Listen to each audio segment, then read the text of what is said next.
కన్యారాశిలో జన్మించిన వారు స్వయముగా ప్రతిభ కలిగి ఉండడమే కాక ఇతరుల ప్రభను గుర్తించగలరు.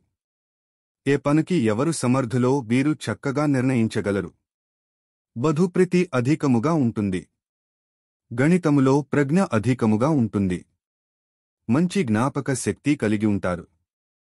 సమస్యలు సృష్టించి పరిష్కరించే స్నేహిత వర్గము వీరికి ఉంటుంది.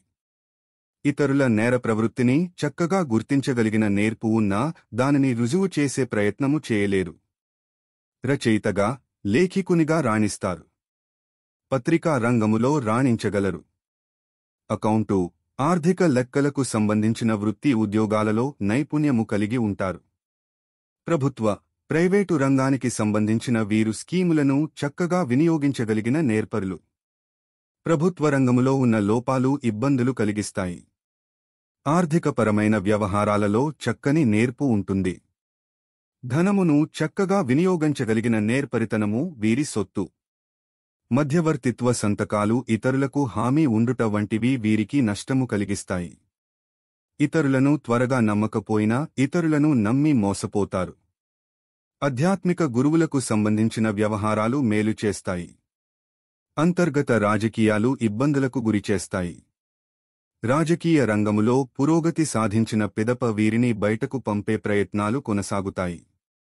వివాహ జీవితములో ఒడిదుడుకులు ఉండకపోయినా స్వయంకృత అపరాధము వలన కొన్ని సమస్యలను ఎదుర్కొంటారు.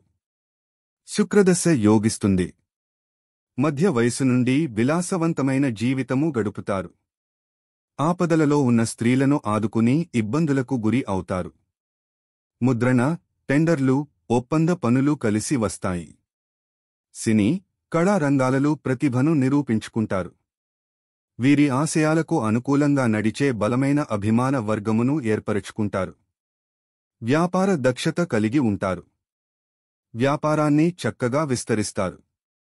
నష్టములో ఉన్న సంస్థలను కూడా చక్కదిద్ది అభివృద్ధి చేయగలిగిన దక్షత వీరికి ఉంటుంది. హాస్యము, అంచనాలకు సంబంధించిన రచనలు చేయగలరు. ఏ పని అయినా చివరి వరకు కొనసాగవలసి ఉంటుంది.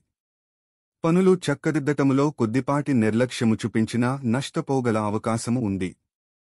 పెద్దలు ఇచ్చిన ఆస్తుల విషయములో వివాదాలు తల ఎత్తవచ్చు.